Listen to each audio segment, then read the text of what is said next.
Good morning everyone. Last time हमने कुछ topics को देखा था चैप्टर 1 का, और चलिए हम उसके आगे अब कंटिन्यू करते हैं। तो कंटिन्यू करते समय हमारा जो पहला टॉपिक है वो है यहाँ पे गेटवे। ठीक है, गेटवे क्या होता है? तो गेटवे एक तरह से नेटवर्क पॉइंट होता है, या एक गेट समझ लो आप इसको कॉमन वर्ड में। ठीक है, गेटवे मतलब एक दरवाज़ा होता है। मान लो 2 घर है, एक आदमी एक घर से निकल के दूसरे घर में जा रहा है, तो वो एंट्री कहाँ से करेगा? उसी गेट से करेगा। और जब उस घर से कोई आदमी आएगा इस घर में, तो भी वो एंट्री उसी गेट में करेगा। तो आप यहाँ पे घर का मतलब समझ लो आप नेटवर्क, और जो आदमी आ जा रहा है उसके जगह पे आप समझ लो डेटा या इन्फॉर्मेशन, और जो गेट है उसे आप गेटवे समझ लो। ठीक है, तो इस तरह से गेटवे काम करता है। गेटवे इन्फॉर्मेशन के आने जाने के लिए एंट्रेंस और एग्जिट की तरह काम करता है। ठीक है, आई होप कि आपको यहाँ तक क्लियर होगा। अब उसके बाद हमारा जो नेक्स्ट टॉपिक है वो है कम्युनिकेशन चैनल। ठीक है, तो कम्युनिकेशन चैनल क्या होता है? तो communication channel refers to a physical transmission medium such as wire or to the logical connection over the multiplexed medium such as radio channel. A channel is used to convey the information signal. A channel has certain capacity for transmitting information, often measured by its bandwidth in hertz or its data rate in bits per second. ठीक है, तो यहाँ पे basically channel का मतलब basically वो medium होता है जिसके थ्रू डेटा एक नेटवर्क से दूसरे नेटवर्क में ट्रांसफ़र होता है। ये केबल भी हो सकता है या वायरलेस कनेक्शन भी हो सकता है, जैसे कि रेडियो चैनल। ठीक है स्टूडेंट्स, अब ये क्या करते हैं, ये चैनल जो होते हैं रेडियो सिग्नल्स के थ्रू इन्फॉर्मेशन को ट्रांसमिट करते हैं। ठीक है, अब हर चैनल का एक कैपेसिटी होता है इन्फॉर्मेशन को ट्रांसमिट करने का, जिसे हम हर्ट्ज में जिसके बैंडविड्थ को हम मेज़र करते हैं। अब उसके बाद अगला चीज़ है कम्युनिकेशन सर्विसेज। कम्युनिकेशन सर्विसेज क्या होता है? तो an organisation that wants to transmit data uses one of the common carrier services to carry the messages from station to station. ठीक है, ये बेसिकली एक ऐसा ऑर्गेनाइजेशन होता है जो कि हमें कम्युनिकेशन सर्विसेज प्रोवाइड कराता है एक स्टेशन से दूसरे स्टेशन तक। ठीक है, अब अगला टॉपिक है कम्युनिकेशन सॉफ्टवेयर। कम्युनिकेशन सॉफ्टवेयर, तो ये एक तरह के ऐसे प्रोग्राम होते हैं जो कि इंफॉर्मेशन और मैसेज को सेंड करते हैं कंप्यूटर्स के थ्रू, और बहुत ही इजी और फास्ट वे के थ्रू ये डेटा को एक जगह से दूसरे जगह तक ट्रांसमिट करने में सक्षम होते हैं। जैसे कि एग्जांपल में देखें हम तो email, voicemail, video texting, messaging, telephone and paging. ठीक है, ये सारे के सारे कम्युनिकेशन सॉफ्टवेयर्स के एग्जाम्पल्स हैं। अब उसके बाद जो हमारा अगला टॉपिक है वो है टाइप्स ऑफ नेटवर्क। तो देखिए डेली लाइफ में हम जो यूज करते हैं उसमें बहुत तरह के नेटवर्क्स को यूज करते हैं। ठीक है, जैसे कि लैन, वैन, ये सारी की चीज़ें। ठीक है, तो अब हम आते हैं अपने कुछ एग्जांपल्स पे। तो सब यहाँ जो पहला टॉपिक है वो है लोकल एरिया नेटवर्क। ठीक है, तो लोकल एरिया नेटवर्क या लैन जो होता है ये शॉर्ट एरिया में कुछ कंप्यूटर्स को या कुछ नोड्स को कनेक्ट करने के लिए यूज किया जाता है। फॉर एग्जांपल जैसे कि छोटे ऑफिस या फिर घर, इन जगहों पे। ठीक है, अब जो लैन होता है वो TCP/IP नेटवर्क प्रोटोकॉल को यूज करता है कंप्यूटर्स के बीच में कम्युनिकेशन को परफॉर्म कराने के लिए। ठीक है, और लैन बेसिकली शॉर्ट एरियाज में ऑपरेटेड किया जा सकता है जहाँ पे एक सिंगल पर्सन या एक सिंगल ऑर्गेनाइजेशन इसको कंट्रोल कर सके। ठीक है स्टूडेंट्स, यहाँ पे आप देख सकते हो एग्जाम्पल लैन का, ये है लैन का एग्जाम्पल। ठीक है, अब उसके बाद आते हैं हम वैन में। वैन का फुल फॉर्म होता है वाइड एरिया नेटवर्क, और ये एक बड़े एरिया को कवर करता है कंपैरिजन टू लैन। बेसिकली ये एक सिटी या फिर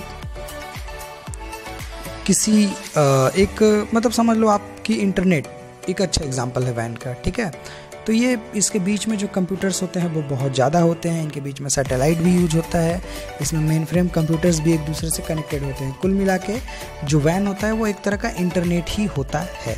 ठीक है, अब उसके बाद अगला जो है वो है मेट्रोपॉलिटन एरिया नेटवर्क। ये मेट्रोपॉलिटन एरिया नेटवर्क जो होता है ये बेसिकली किसी सिटी या किसी बड़े यूनिवर्सिटी या फिर किसी बड़े ऑर्गेनाइजेशन या ऑफिस में यूज किया जाता है। इसकी जो कनेक्शन कैपेसिटी होती है वो लैन से ज़्यादा होती है और वैन से कम होती है। ठीक है, अब देखो यहाँ पे आप देख भी सकते हो कि ये लगभग एक शहर जितने बड़े एरिया को कवर कर सकता है। ठीक है, और बाकी चीज़ें आप इस पे पढ़ सकते हो लैन, वैन और मैन के बारे में। बाकी अब देखते हैं हम टोपोलॉजी। ठीक है, टोपोलॉजी होता क्या है? टोपोलॉजी बेसिकली ऐसा टेक्नोलॉजी होता है जिसके थ्रू डेटा एक कंप्यूटर से दूसरे कंप्यूटर में ट्रांसफ़र होता है। ठीक है, तो यहाँ पे बहुत सारे अलग अलग तरह के टोपोलॉजीज़ यूज किए जाते हैं जिनके बारे में हम आगे देखेंगे। तो सबसे पहले हम देखेंगे यहाँ पे बस टोपोलॉजी के बारे में। ठीक है, तो बस topology is the simplest form of all topologies. ये सबसे सिंपल फॉर्म का टोपोलॉजी होता है। इस टोपोलॉजी में हर कंप्यूटर नोड एक दूसरे से कनेक्टेड होते हैं एक सिंगल केबल के थ्रू। ठीक है, आप यहाँ पे एग्जांपल देख सकते हैं। ये जितने भी नोड्स हैं, ये इन कंप्यूटर्स को हम नोड कहते हैं, और ये जितने भी हैं ये सारे के सारे एक सिंगल लाइन केबल से कनेक्टेड होते हैं।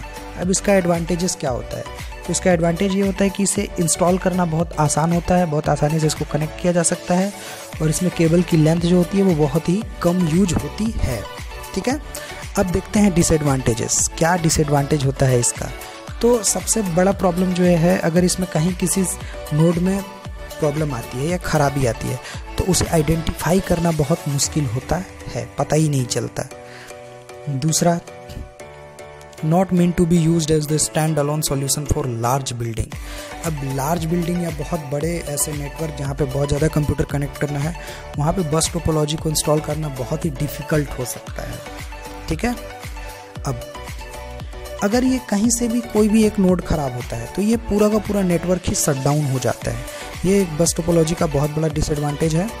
और अगला है, terminators are required at both the ends of the backbone cable. ठीक है, अब जो केबल होता है मेन केबल, उसके दोनों ओर टर्मिनेटर्स जरूरी होते हैं।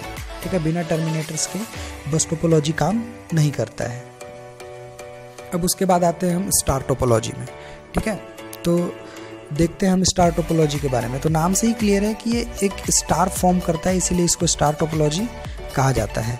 All components of networks are connected to the central device called hub. अब स्टार टोपोलॉजी में जितने भी नोड्स होते हैं वो सारे के सारे एक सेंट्रल डिवाइस से कनेक्ट होते हैं जिसे हम हब कहते हैं।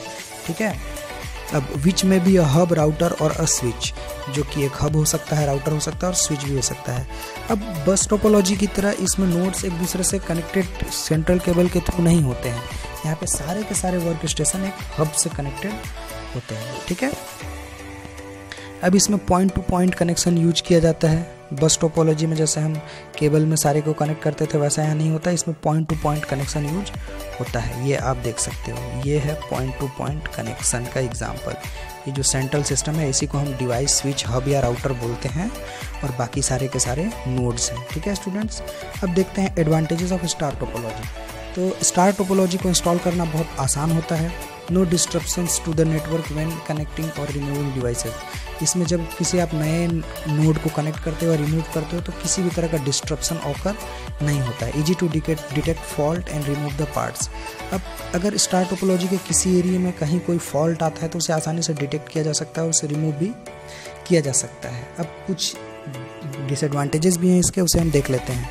तो require small cable length than a linear topology. ये बस टोपोलॉजी से ज़्यादा केबल रिक्वायर होता है इसमें।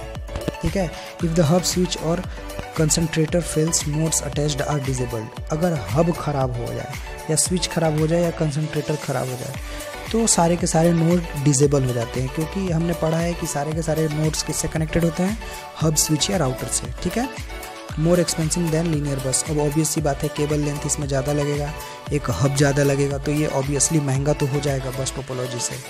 अब उसके बाद जो अगला टोपोलॉजी है ये है रिंग टोपोलॉजी। ठीक है, तो रिंग टोपोलॉजी में जो नोड्स होते हैं वो एक दूसरे से कनेक्टेड ऐसे होते हैं कि वो एक क्लोज लूप का फॉर्मेशन करते हैं। ठीक है, अब हर जो वर्क स्टेशन होता है वो दो अलग अलग नोड से या कंपोनेंट से कनेक्टेड होता है, एक लेफ्ट साइड और दूसरा राइट साइड। ठीक है, और ये कम्युनिकेट करता है अपने दो एडजेसेंट नेबर्स के साथ। Data travels around the network in one direction, और इसमें जो डेटा ट्रैवल होता है वो वन डायरेक्शन में होता है।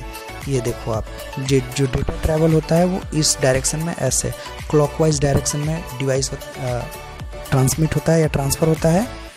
उसके बाद एक चीज़ आप और देख सकते हो कि मान लो ये कंप्यूटर है तो ये अपने टू एडजेसेंट कंप्यूटर से कनेक्टेड होता है और ये अपने मैसेज को ट्रांसफ़र इधर से भी कर सकता है, इधर से भी कर सकता है। ठीक है, अब इसके कुछ एडवांटेजेस डिसएडवांटेजेस भी हैं, उसको देख लेते हैं। एडवांटेजेस है इसका कि the data being transmitted between two nodes passes through all the intermediate nodes. कहने का मतलब ये है कि सपोज करो अगर आपको डेटा को इस कंप्यूटर से इस कंप्यूटर में भेजना है तो ये आप डायरेक्ट ऐसे नहीं भेज सकते, ये पहले यहाँ से इस वाले कंप्यूटर में जाएगा और फिर वहाँ से इस वाले कंप्यूटर में आएगा, ठीक है। मतलब ये हर नोड से पास होकर गुजरेगा। The central server is not required for the management of this topology. अब इसमें कोई भी सेंट्रल डिवाइस यूज नहीं किया जाता है, ज़रूरत ही नहीं है। अब इसके भी डिसएडवांटेजेस होंगे कुछ, तो देख लेते हैं क्या है। The failure of a single node network can cause the entire network to fail. अगर इसमें से एक भी कंप्यूटर ख़राब होता है, काम करना बंद करता है, तो पूरा का पूरा नेटवर्क ही डिसेबल हो जाता है, ठीक है। The movement of the changes made to the network nodes affect the performance of the entire network, ठीक है। अब इसमें कोई भी मूवमेंट या चेंजेस हो नेटवर्क में तो पूरा का पूरा नेटवर्क ही अफेक्टेड हो जाता है उससे, ठीक है। अब उसके बाद जो अगला टोपोलॉजी है वो है मेश टोपोलॉजी। तो मेश टोपोलॉजी के बारे में देखते हैं क्या है। A mesh network topology such as network where computer and the other devices are interconnected with one another. Mesh topology एक ऐसा टोपोलॉजी होता है जिसमें एक एक नोड अपने बाकी सारे के सारे नोड से कनेक्टेड होते हैं, ठीक है। Every node not only sends it's on signals but also release data from other node. इसमें से हर नोड ना केवल इंफॉर्मेशन या सिग्नल भेजता है बल्कि दूसरे नोड से रिले भी करता है। ये देखो आप मेश टोपोलॉजी का एग्जांपल, यहाँ पे आप देख सकते हो कि हर नोड एक दूसरे से कनेक्टेड होता है, ठीक है। अब इसका एडवांटेजेस क्या है, तो arrangement of the network nodes in such a possible transmit data from one node to many nodes are the same time. इसमें क्या होता है कि जो भी डेटा ट्रांसफ़र होता है किसी भी नोड से, मान लो इस नोड से हमें इसमें ट्रांसफ़र करना है, इससे इसमें करना है या इससे इसमें करना है, तो वो सारा का सारा डेटा ट्रांसफ़र हम एट अ टाइम कर सकते हैं, ठीक है। अब उसके बाद इसका डिसएडवांटेज क्या है, तो इसका डिसएडवांटेज ये है कि इसमें केबल लेंथ बहुत ज़्यादा रिक्वायर होता है, ठीक है। दूसरा, इसका नेटवर्क फॉर्मेशन बहुत ज़्यादा कॉम्प्लेक्स होता है, इसलिए इसका कॉस्ट बहुत ज़्यादा बढ़ जाता है और कॉस्ट बढ़ने के साथ साथ कॉम्प्लेक्सिटी भी बहुत ज़्यादा बढ़ जाती है। अब कुछ नेटवर्क ऑपरेटिंग सिस्टम्स के बारे में देखते हैं, ठीक है। जो नेटवर्क ऑपरेटिंग सिस्टम्स होते हैं वो क्या होते हैं इसके बारे में हम देखते हैं। तो unlike operating system such as Windows, network operating system coordinate the activities of multiple computers across a network. अब ये जो ऑपरेटिंग सिस्टम होते हैं, नेटवर्क ऑपरेटिंग सिस्टम, ये क्या करते हैं कि नेटवर्क में जो बहुत सारे सिस्टम्स होते हैं उनके बीच में कोऑर्डिनेशन का काम करते हैं। The network operating system acts as the director to keep the network running smoothly. ये एक तरह से डायरेक्टर का काम करते हैं ताकि पूरा का पूरा नेटवर्क स्मूथली काम कर सके। अब बेसिकली टू टाइप्स के नेटवर्क ऑपरेटिंग सिस्टम्स होते हैं, पहला पीयर टू पीयर और दूसरा क्लाइंट सर्वर, ठीक है। तो देखते हैं हम पीयर टू पीयर क्या है। तो ये हुआ हमारा peer to peer. Peer to peer network operating system allows users to share resources and files located on their computers and access shared resources found on other computers, however they do not have file server और the centralized management, ठीक है, source. कहने का मतलब ये है कि peer to peer network operating system में जो ये यूज़र्स को अलाउ करता है कि रिसोर्सेज और फाइल को अपने कंप्यूटर से आसानी से दूसरे के साथ शेयर कर सकते हैं, जबकि इसमें कोई भी सेंट्रलाइज्ड मैनेजमेंट डिवाइस नहीं होता है। इसके बावजूद ऐसे फीचर्स अलाउ करता है peer to peer network operating system, ठीक है। अब यहाँ पे देखो आप, in peer to peer network all computers are considered equal. Peer to peer network में हर कंप्यूटर इक्वल काउंट किया जाता है या कंसिडर किया जाता है। इसमें कोई भी कंप्यूटर स्पेशल नहीं होता, हब की तरह काम नहीं करता या सेंट्रलाइज्ड डिवाइस की तरह काम नहीं करता। सारे के सारे इक्वली वर्क करते हैं, सबके पास सेम एबिलिटीज़ होते हैं रिसोर्सेज को नेटवर्क के साथ शेयर करने के लिए, ठीक है। अब जो पीयर टू पीयर नेटवर्क्स होते हैं ये बेसिकली लोकल एरिया नेटवर्क के लिए डिज़ाइन किए जाते हैं, ठीक है। Apple share and Windows for workgroups are the example of programs that can function as peer to peer network operating system. ये देख सकते हो आप peer to peer network operating system का एक डायग्राम, ठीक है। ये अब आते हैं हम advantages of peer to peer network operating system में। तो इसमें डेडिकेटेड सर्वर का जरूरत नहीं होता है। An operating system already in place में only need to be configured for peer to peer operation. अब इसमें जो ऑपरेटिंग सिस्टम होता है वो ऑलरेडी इंस्टॉल्ड होता है, तो हमें सिर्फ उसे कॉन्फ़िगर करने का ज़रूरत होता है, हमें अलग से नहीं करना होता है, ठीक है। अब इसका डिसएडवांटेज क्या है, तो इसमें कोई भी central respiratory repository for files and applications के लिए कोई भी ऐसा कोई डिवाइस नहीं होता है। Does not provide the security available on client server network. अब ये क्लाइंट सर्वर नेटवर्क जितना सिक्योरिटी प्रोवाइड नहीं करा पाता है, ये इसके कुछ डिसएडवांटेजेस हैं। अब हम देखते हैं client server network operating system के बारे में। तो client server network operating system allow the users to centralise functions and applications in one or more dedicated file servers. The file servers become the heart of the system. इसमें क्या होता है कि ये जो client server network operating system होता है, ये नेटवर्क को सेंट्रलाइज फंक्शन और एप्लीकेशंस को यूज करने के लिए अलाउ करता है, जिससे कि एक डेडिकेटेड फाइल सर्वर क्रिएट हो जाता है। ये जो फाइल सर्वर होते हैं ये सिस्टम के हर्ड बन जाते हैं, ठीक है, और ये सेंट्रली पूरे के पूरे नेटवर्क को कंट्रोल करने में एबल होते हैं। Providing access and resources to providing the security, ठीक है, ये रिसोर्सेज के एक्सेस भी प्रोवाइड कराते हैं और साथ में सिक्योरिटी भी प्रोवाइड कराते हैं, ठीक है। Individual work stations have access to the resources available on the file servers. The network operating system provides the mechanism to integrate all the components of the network and allow the multiple users to simultaneously share the same resource. अब ये क्या करते हैं, ये resources जितने भी available होते हैं क्लाइंट्स को ये access provide करते हैं कि आप इसे यूज कर सको और at a time सारे के सारे जितने भी resources हैं उसको एक दूसरे के साथ शेयर कर सकते हो, ठीक है। अब उसके बाद इसका भी एग्जांपल है नोवल नेटवेयर एंड विंडोज़ 2000। ये कुछ एग्जांपल हैं client server network operating system के। यहाँ देख सकते हो आप client server network operating system का डायग्राम, ठीक है।